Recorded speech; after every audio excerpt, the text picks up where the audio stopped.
Hello बच्चों। हमारा प्रश्न दिया हुआ है, निम्न अभिक्रिया का अध्ययन करें। जल द्वारा दर्शाए गए सही गुणों पर निशान लगाएं। पहला है SO3 जब जल से अभिक्रिया करता है तो H2SO4 बना लेता है। फिर Cl2O7 जब H2O से रिएक्ट करता है तो HClO4 बनाता है। CaO जब H2O से अभिक्रिया करता है तो CaOH2 बनाता है। और वही Na2O जब H2O से अभिक्रिया करता है तो 2NaOH बनाता है। अब यहाँ पर इससे रिलेटेड चार ऑप्शन हमारे पास दिए गए। ठीक है, इससे रिलेटेड चार ऑप्शन है। चार ऑप्शन में से एक ऑप्शन हमारा सही है, वही सही ऑप्शन को हमें चुनना है। पहला ऑप्शन दिया हुआ है, सभी ऑक्साइड जल से क्रिया करके हाइड्रोक्साइड देते हैं। दूसरा दिया हुआ है कि अम्लीय ऑक्साइड धातु द्वारा बनते हैं तथा क्षारीय ऑक्साइड अधातु द्वारा बनते हैं।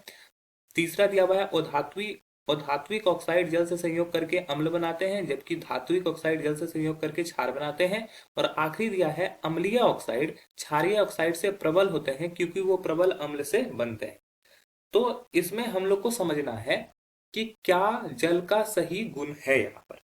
ओके, तो अगर बात करें इस प्रश्न की मुख्य अवधारणा के बारे में, तो मुख्य अवधारणा में हमें समझना होगा पीरियोडिक टेबल में कि जो धात्विक ऑक्साइड जल से क्रिया करके क्षार बनाते हैं, जबकि अधात्विक ऑक्साइड जल से क्रिया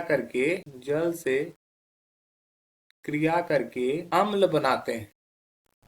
ठीक है, चलिए यहां से देखते हैं प्रश्न में क्या क्या दिया हुआ है। पहला ऑप्शन में दिया हुआ है कि SO3 जो है वो H2O से अभिक्रिया करता है और बनाता है H2SO4। सल्फर यहाँ पे अधातु है, अधात्विक ऑक्साइड है ये SO3। अधात्विक ऑक्साइड जब जल से क्रिया कराया तो यहाँ पर बना H2SO4।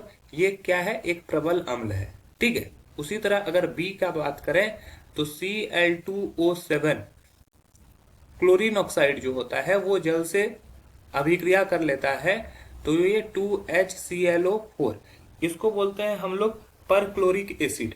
ठीक है, पर क्लोरिक अम्ल। ठीक है, ये भी एक तरह का अम्ल है। अगर सी की बात करें तो कैल्शियम ऑक्साइड जब जल से अभिक्रिया कर रहा है तो ये कैल्शियम हाइड्रोक्साइड बना रहा है जो एक तरह का क्षार है। ठीक है, उसी तरह अगर ऑप्शन डी देखें, मतलब कि चौथा रिएक्शन देखें, तो ये जब सोडियम ऑक्साइड जल से अभिक्रिया करता है तो ये सोडियम हाइड्रोक्साइड बनाता है जो कि एक प्रबल क्षार है।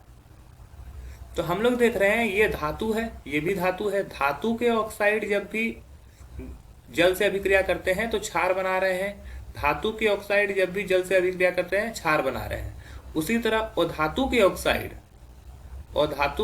जब जल से अभिक्रिया करा रहे हैं तो अम्ल बना रहे हैं, और धातु के ऑक्साइड जब जल से अभिक्रिया कर रहे हैं तो अम्ल बना रहे हैं। चलिए ऑप्शन समझते हैं।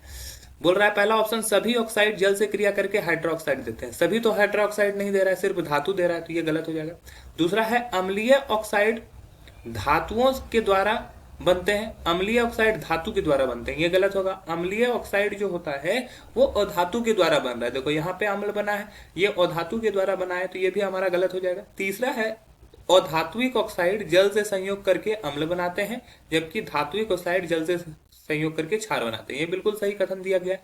और आखिरी ऑप्शन दिया हुआ है, अम्लीय ऑक्साइड क्षारीय ऑक्साइड से प्रबल होते हैं, ये गलत होगा, क्योंकि ये डिपेंड करेगा कि कैसा धातु लिया गया है। ठीक है, ऐसा नहीं कि अम्ल हमेशा स्ट्रांग बनेगा।